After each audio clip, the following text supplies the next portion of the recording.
추석 명절 잘 보내고 계시죠? 마지막 날입니다.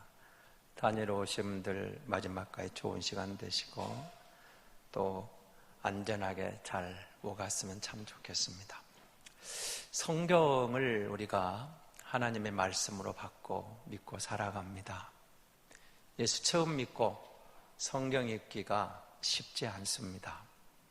여러분 성경 읽으면서 어디 일독은 해보셨죠? 다 이해가 되십니까? 창세기에서 계시록까지 성경을 쭉 읽어가면서 때로는 왜 이런 일이 일어나지? 이해가 안 되는 것도 있고 또 우리의 보편 상식으로 맞지 않는 그런 경우도 종종 발견하면서 고개를 갸우뚱하기도 합니다. 좀 모순처럼 보이는 장면도 있습니다. 그리고 어쩌면 이런 사건을 이 거룩한 성경에 기록해 놔야 하는가 하는 그럴 때도 있습니다. 여러분만 그런 건 아니고 목사들도 가끔 이해가 안 돼서 고개를 갸우뚱거리기도 합니다. 정말 공부를 많이 한 박사님들도 그 말씀에 대해서 여러 견해를 이야기할 뿐이지 이것이다라고 명쾌하게 답을 줄 수 없는 그런 구절도 더러는 있습니다. 제가 오늘 이 본문을 잡은 것은 저는 창세기를 읽다가 제가 이해 안 되는 사건 중에 하나가 왜 하나님은 유다를 통해서 예수 그리스도를 보내셨는가? 여러분, 아브라함과 이삭과 야곱의 하나님, 그렇죠? 3대 족장으로 말할 때 아브라함의 하나님입니다. 이삭의 하나님입니다. 야곱의 하나님, 좀 어느 정도 이해가 돼요. 아브라함에게는 물론 다른 이스마엘도 있고 나중에 또 6명의 그두라를 통해 태어나는 아이들이 있어서 있습니다만 약속의 아들은 어쨌든 이삭밖에 아니잖아요. 그러니까 아브라함이 우선 이삭이 넘어가는 것은 너무 당연한 것처럼 보이는데 사실 그 다음부터 조금 고개가 갸우뚱해집니다. 이삭에게는 쌍둥이 아들이 에서와 야곱이 태어났는데 왜 에서가 아니고 야곱인가? 이건 그래도 에서가 그럼 장남인데 같은 아버지 밑에서 쌍둥이로 태어났는데 시차도 겨우 몇 분 청로 이런 사이에 태어났는데 왜 야곱이지? 근데 성경은 하나님이 야곱을 사랑하셔서 하나님이 택했다. 거기까지 이해가 됩니다. 그 다음은 사실은 상당히 난감합니다. 야곱에게는 무려 12명의 아들이 태어납니다. 디나라는 딸아이가 있습니다만 어쨌든 12명, 13남매죠. 디나까지 합치면은. 그런데 왜 유다지? 이런 생각을 물음표를 던지게 됩니다. 넷째 아들이거든요. 사실 저는 유다가 넷째 아들로서 선택받은 것이 싫지는 않습니다. 왜냐하면 저도 넷째 아들이거든요. 그러니까 싫지는 않은데 그래도 왜 유다지? 성경에서 그 부분이 이 본문에 제가 조금 풀었던 의문이 풀렸습니다.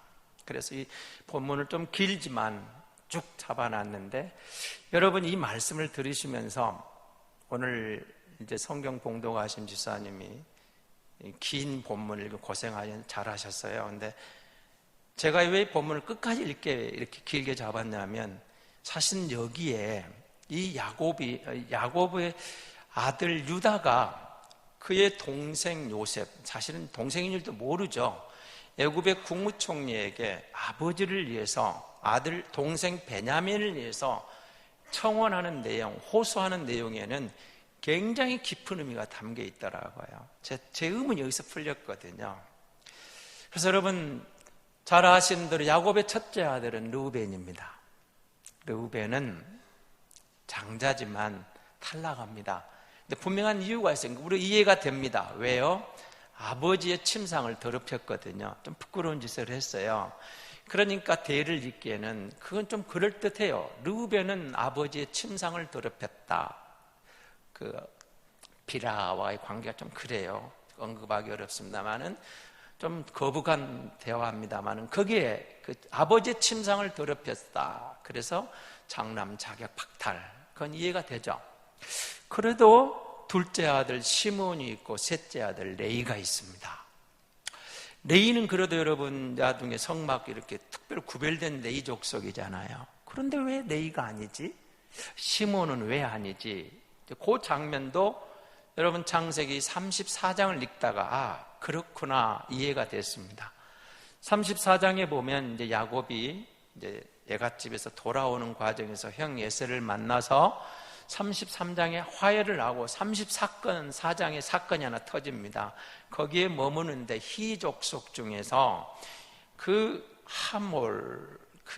하몰의 아들 추장 세겜이 그 고명딸 양령딸 디나를 강간을 해버립니다.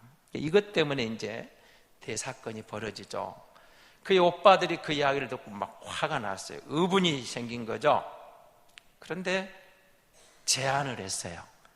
좋다, 우리 같이 살자. 대신 너희가 할례를 받으면 그냥 같이 살겠다. 우리는 할례 받지 않은 사람하고는 아예 상종하는 족속이 아니다. 그래서 그 추장 그리고 그 아버지가 이걸 좋게 받아들여요. 할례를 다 행했습니다. 근데 문제는 3일 되던 날에 시므온과 레이가 칼을 갖고 가서 고통스러워하는 히족속의 남자들 다 죽여버려요. 다 죽여버립니다. 그야말로 몰살을 시켜요. 근데 그 사건이 왜 저는 이해가 됐어요.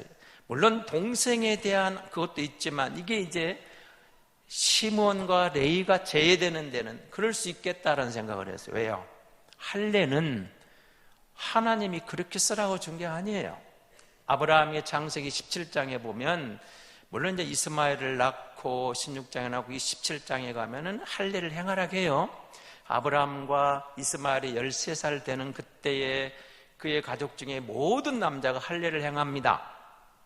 할례는 너희가 내 백성이다, 너희가 성민이다, 내가 너희를 택했다는 특별한 언약의 의미가 담겨있는 하나님과의 관계의 표지였거든요. 그런데 그 거룩한 표지를 갖다가 온수가 없는데 써버린 거예요. 할례 행하라, 그럼 같이 살겠다. 그래놓고 시몬과 레이가 가서 다 죽여버린 거예요. 어마어마한 사건이거든요. 그래서 이해가 됐어요. 그래, 그러면은 르벤은 그렇게, 시므온은 그렇게, 레이는 그렇게. 그래서 유다인가 하다가 여러분 유다는 창세기 38장에 보면 좀 이상한 사건이 벌어집니다. 그러면 34장에 보면 유다가 결혼을 해요. 결혼을 해서 세 아들을 낳습니다. 그리고 누가 태어나죠? 오난, 그리고 셀라가 태어나요. 세 아들이 태어납니다. 그런데 웰이 무슨 못된 짓을 했는지 모르지만 하나님이 아이를 낳기 전에 죽입니다. 심판을 당합니다. 그러니까 여러분 이제 이스라엘은 그 계대 결혼이랑 있거든요. 대를 잇도록 위해서 둘째 아들이 그 동생이 형수와 첫 아이를 낳아서 대를 이어주는 그런 제도가 있는 거죠. 오난이 결혼을 했는데 형수를 취해서 대를 이어가려고 하는데 그것도 그게 싫은 거예요. 그러다가 죽습니다. 셀라 아들 하나만 남았는데 아직 어립니다. 그러니까 아버지 입장에서는, 유다 입장에서는 셋째 아들마저 죽을까 봐 친정으로 보냅니다. 아직 어리다는 핑계, 뭐 어리죠. 그러니까 성년이 되면 이 아이를 내게 주겠다. 근데 그러는 과정에 유다의 부인이 죽습니다. 그리고 셀라도 성년이 되었어요. 그런데 안 줘요. 그러니까 이런 과정에서 이제 다말이, 유다의 며느리입니다. 다말이 시아버지가 양태를 몰고 자기 지역으로 지나간다는 소식을 듣게 됩니다. 그래서 거기에 사건이 벌어집니다. 장기 복장을 하고 시아버지와를 데려다가 대를 이으려고. 근데 시아버지는 모르겠죠. 이 희한한 사건이잖아요. 태어난 쌍둥이가 태어나는데 이게 아들인지 손자인지 참 거부가는 관계가 태어나요. 유다는 이게 허물인데 이겁니다. 허물인데 이런 생각, 이게 뭐지? 근데 여러분 이상하잖아요. 유다의 셋째 아들이 있잖아요. 근데 왜 예수님의 족배는 그 셋째 아들 셀라가 아닌 이상한 다말과의 며느리랑 이상하게 태어난 이 아이들에 의해서 대가 이어지죠? 풀리지 않았어요. 좀 이상하잖아요. 그런데 여러분, 저 오늘 본문을 다시 봅시다. 요셉이 애굽의 국무총리가 되어 있습니다. 그런데 흉년이 시작됐어요. 이때쯤 되는 해, 2년 정도 지난 이 시점입니다. 형들이 왔어요. 첫 번째 요셉이 형들에게 시험을 하죠. 그 시험은 어떤 시험입니까? 1차 시험은 과연 형들은 나를 잊었는가? 아니면 나를 종으로 팔아버린 것에 대해서는 후회하고 있는가? 그게 궁금했던 거예요. 그런데 요셉 앞에서 형들이 하는 말을 들어보니까 뭐예요? 어려움 당하면 사는 소리가 우리가 동생에게 한 일 봐라. 형제들 하는 이야기를 들어보니까 그것을 잊지 않고 있어요. 자기들이 공경에 처해지면서 하나님이 우리에게 지금 그걸 심판한다. 내가 그때 그러지 말아야겠지 않았느냐. 그 이야기를 들어보니까 형들이 자기를 팔아버린 걸 잊지 않고 후회하고 있어요. 그걸 잊지 않고 하나님이 이제 드디어 그걸 적발하셨구나. 그렇게 생각하고 있는 거예요. 그리고 이번에는 시므온만 잡아두고 나머지를 다 아버지에게 돌려보냈어요. 그리고 조건이 하나였죠. 다음에 올 때는 반드시 너희의 그 동생, 막내 동생을 데려와라. 안 데려오면 나를 볼 생각을 하지 말아라. 2차 시험이죠. 그리고 가나안에 가서 아버지를 만나고 그 식량을 가지고 가족들이 삽니다. 근데 금방 떨어지죠. 양식이 다 떨어졌어요. 다시 가서 사와야 돼요. 아버지 가겠습니다. 근데 그 어른이 말하기를 이 베냐민 이 아이 안 데려오면 얼굴도 안 보겠다고, 우리를 정탐꾼으로 취급하겠다고 했습니다. 이 아이만큼 동행하게 해주십시오. 야곱이 펄쩍 뛰죠. 무슨 소리냐, 하나밖에 없는 내가 가장 사랑했던 라헬에게서 큰아들은 죽었고 이 아이 하나 남으면 어떻게 내가 이 아이를 보내느냐, 허락을 안 하는 거예요. 그러다가 시간이 지납니다. 먹을 게 떨어졌어요. 다시 사정합니다. 보내주십시오. 르우벤이 나서 안 돼. 유다가 나섭니다. 아버지, 그러면 내가 가서 반드시 이 동생은 데려올 테니까 내 생명을 걸고 맹세하겠습니다. 보내주십시오. 야곱도 길이 없잖아요. 온 가족이 굶어 죽게 생겼죠. 그래서 베냐민을 딸려 보내면서 그래, 어쩔 수 없지, 하나님이 너희를 지켜주려고 보냈어요. 그리고 지금 여기 도착해 있는 겁니다. 그런데 다 이제 곡식을 사가지고 집으로 돌아가는데 은잔 사건이 벌어진 겁니다. 물론 요셉이 그의 청지기를 시켜서 요셉의 곡식자루에다가 은잔을 숨겨놨어요. 요셉이 베냐민의 곡식자루에다가 은잔을 숨겨놨습니다. 무슨 시험이었을 것 같습니까? 여러분, 두 번째 시험입니다. 1차 시험은 형제들이 과연 나를 팔아버린 것을 회개하고 있는가, 뉘우치고 있는가, 1차 시험이었어요. 2차 시험은 과연 형들은 아버지가 편애하는 베냐민을 어떻게 대하고 있는가. 여러분 생각해 보세요. 야곱이 요셉을 얼마나 사랑했습니까? 채색 옷을 입히고, 그때 형들은 어떤 반응을 보였죠? 시기하고 질투해서 죽여버리려고 했어요. 죽여버리려다가 지나가는 상인들이 노예로 팔아버린 거죠. 시기 질투 끝에 동생을 팔아먹었어요.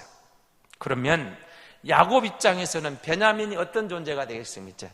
하나뿐이 없는 라헬의 아이, 얼마나 사랑했겠어요. 그럼 요셉 못지않게 편애를 했겠죠. 그러면 10명의 형들은 아버지가 편애하는 내 동생 베냐민이 어떤 반응을 보이는지 보고 싶은 거예요. 2차 시험입니다. 2차 시험. 은잔이 하필시 베냐민의 곡식자리에 나온 거. 그럴 수밖에 없죠. 요셉이 시켰으니까. 그런데 베냐민만 온 게 아니라 나머지 10명의 형들이 다 따라와요. 그리고 그 중에 대표로 지금 유다가 오늘 본문에 국무총리 요셉에게 탄원하는 내용, 호소하는 내용, 청원하는 내용. 너희가 내가 누군 줄 알고 내가 그 정도도 모를 줄 알았느냐? 내가 점 잘 치는 사람이 모르느냐? 물론 요셉은 점 치는 사람은 아닙니다. 그들에게 공포감, 두려움이 몰려온 거죠. 유다가 나섭니다. 나에게 한마디만 할 기회를 주십시오. 한 번만 말할 기회를 주십시오. 국무총리가 가요. 그게 아닙니다. 사실은 우리가 1차 갔을 때 우리 가정에 이런 일이 있었습니다. 내 아버지가 시몬이 없는 것 때문에 얼마나 낙심했겠습니까? 그래서 우리는 어르신이 말한 대로, 총리각하가 말한 대로 베냐민을 반드시 데려오려는데 아버지가 절대로 안 된다, 절대로 안 된다. 내가 굶어 죽으면 죽었지 어떻게 이 아이를 보내느냐? 너무 사랑하는 아들. 그래서 우리가 자신에게 느껴왔지 않습니까? 아버지에 대한 이야기를 구구절절히 하는 게 구구절절. 여러분 집에 가서 한번 이 본문을 다시 읽으시면서 아버지가 몇 번 나오는 거 한번 세어보십시오. 이 짧은 구절에 무려 17번을 유다가 아버지, 아버지. 그 늙은 아버지, 그 노인 아버지, 그 아버지가 이 아들을 그렇게 사랑합니다. 이 아버지, 우리 아버지는 이 아이와 생명이 연결되어 있습니다. 만약에 이 아이가 안 가면 우리 아버지는 죽습니다. 우리 아버지는 이제 늙어서 기력도 얼마 남지 않았는데 죽어서 저 수월에 내려갈 겁니다. 우리가 그걸 어떻게 보겠습니까? 그러니 이 아이 대신에 나를 잡아놓으시고 내가 종이 되겠습니다. 내가 노예가 되겠습니다. 제발 이 아이만큼은 보내주십시오. 우리 아버지 죽습니다. 안 됩니다. 안 됩니다. 각하, 종리 각하. 이 베냐민 이 아이는 돌려보내셔야 됩니다. 내가 종이 되겠습니다. 내 대신 잡아놓으십시오. 내가 내 일을 잘할 겁니다. 내가 하겠습니다. 호소하는 내용이에요. 여러분, 이 말을 듣고 있던 요셉이 바로 45장 넘어가면 가슴이 푹 받쳐요. 그리고 통곡하는 거예요. 주변에 있는 애굽의 모든 그 사람들 다 물리쳐 나가라 한마디 해놓고 아버지를 생각하면서 통곡하는 거예요. 그럼 무슨 일이 일어난 거예요? 생각해 보세요. 아버지에 대한 여러분 물론 부정적인 이미지를 갖고 있는 자녀들도 있어요. 아버지 때. 그러나 요셉은 그런 관계가 아니잖아요. 얼마나 아버지가 요셉을 사랑했습니까? 얼마나 아버지가 요셉을 아꼈습니까? 얼마나 아버지의 사랑을 받고 컸어요. 요셉의 아버지를 잊었겠어요? 근데 그 아버지가 살아계세요. 그런데 유다의 말을 들으면 무슨 생각이 든 겁니까? 세상에 이 형이 나보다 아버지를 더 사랑하는 것 같아. 그렇게 편애한다고 나는 노예로 팔아버려 놓고 죽이려고 했던 형들이 편애하는 베냐민을 위해서, 아니 이 아이는 지금도 요셉이 편애받은 것 이상으로 베냐민이 야곱의 편애를 받고 있는 사람 아니에요. 얼마나 편애를 했겠어요.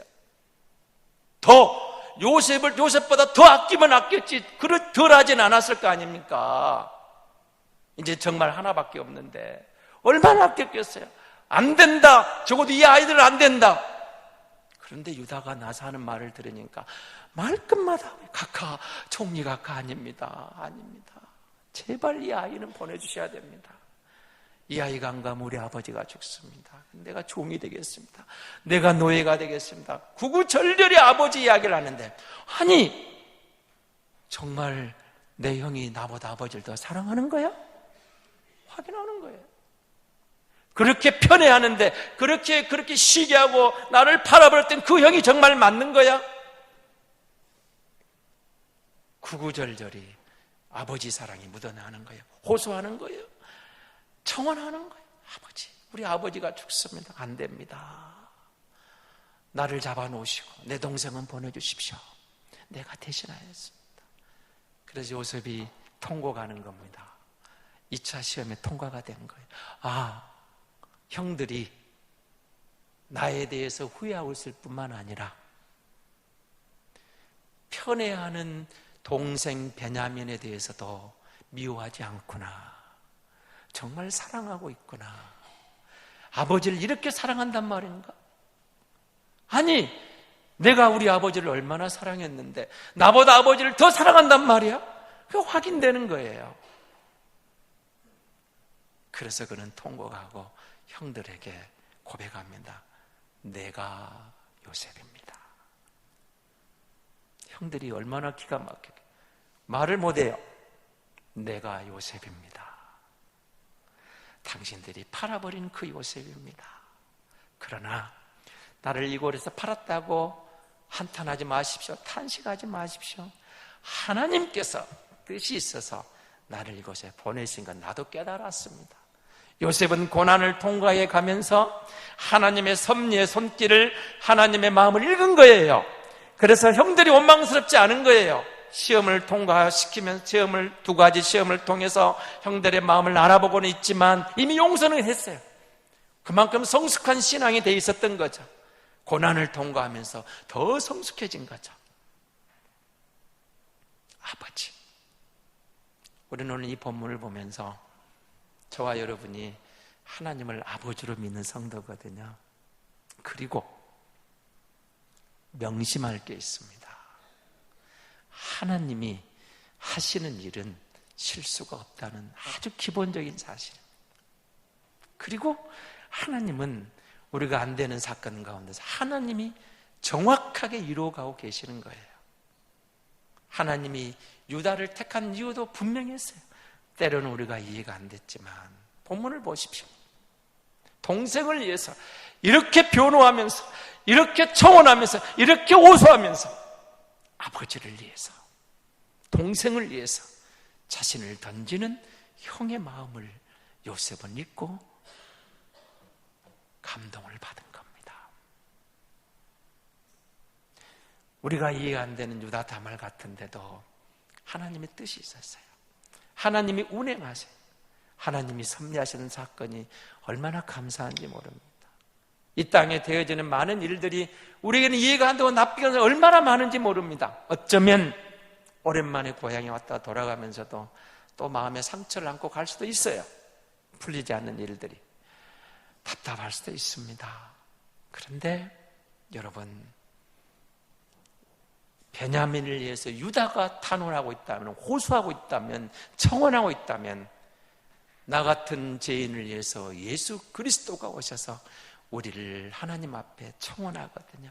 호소합니다. 하나님 아버지, 내가 있잖아요. 내가 이 사람을 위해서, 내가 저 일을 위해서, 내가 저들을 위해서 내가 십자가를 졌잖아요. 나를 봐서 저들을 용납해 주세요. 그게 복음이에요. 여러분, 내가 잘나서 구원받았어요? 내가 무슨 성결해서 구원받았어요? 내가 똑똑해서요? 내가 뭔가 대단해서요? 아니에요. 전적인 하나님의 은혜예요. 그리스도가 십자가를 지신 거죠. 그 은혜로 우리가 구원받았죠. 그 예수님 때문에 하나님을 아버지라 부를 수 있잖아요. 그리고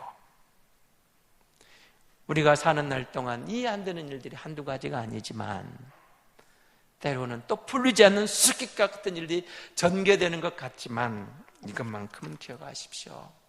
하나님의 섭리를 믿는 사람들은 우리 인생을 운명에 맡기고 사는 사람이 아니고 결코 포기하지 말고 쉽게 좌절하지 않으며 어떤 상황 속에서도 하나님이 섭리하고 계시다. 하나님이 실수하지 않고 계시다. 하나님의 뜻이 있다. 내가 이해할 수 없는, 내가 알지 못하는 하나님의 숨은 뜻이 있다. 그 하나님을 신뢰하면, 그리고 그를 의지하면 하나님은 결코 우리를 실망시키지 않을 줄 믿습니다. 유다의 호소. 왜 하나님이 유다를 택하지? 여러분 생각을 해보세요. 하나님이 그 모든 걸 다 지어놓고 에덴을 지으시고 모든 피조물 다 지으시고 저와 여러분, 인간은 마지막 작품이잖아요. 마지막에 지었어요. 그러니까 우리가 너무 사실 인간들이 교만하면 안 돼요. 모든 것이 다 우리 형님들이죠. 모든 피조물이 인간보다 먼저 창조되었어요. 근데 하나님이 우리를 사람의 형상을 집어넣어, 그 사람의 형상에다 하나님의 형상을 집어넣어서 이거 다 네가 가져, 네가 다스려, 다 너희를 위한 것이야. 우리를 특별 대우해 주신 거예요. 우리는 이렇게 살라고 지어진 존재가 아니잖아요. 죄가 들어와서 인간의 세상에 이 기가 막힌 악들이 전개되기 이렇게 된 거죠. 그런데 그들을 쫓아내시면서 여자의 후손을 약속하시는 분, 하나님은 우리가 흔히 하는 말, 죄는 미워하시지만 우리를 결코 포기하지 않으신 거예요. 우리를 사랑하시는 거예요. 하나님 인간 사랑은 끝이 없어요. 포기하지 않으셨어요. 그래서 여자의 후손을 약속하시고 마침내 때가 되어서 예수 그리스도를 보내셔서 그를 십자가에 죽게 하시고 그 보혈로 우리를 다시 그의 아들로, 그의 딸로, 그의 자녀로 받아주셨잖아요. 하나님의 은혜잖아요. 은혜. 우리가 은혜를 입은 사람, 야곱을 향한 유다의 그 마음, 동생을 위하여 내 목숨을 대신 내놓겠습니다, 내가 대신 종이 되겠습니다, 그 마음 이상으로 그리스도가 이 땅에 오셔서 우리를 대신해서 속죄양이 되어주시고 우리에게 생명을 주셨잖아요.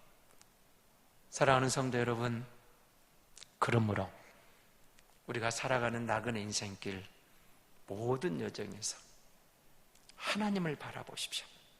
주님에게 주목해 보십시오. 그러면 결코 늦지 않습니다. 하나님은 반드시 우리를 사랑한다는 증명을 마침내 이루어 가시는 신실하신 하나님이신 줄 믿습니다.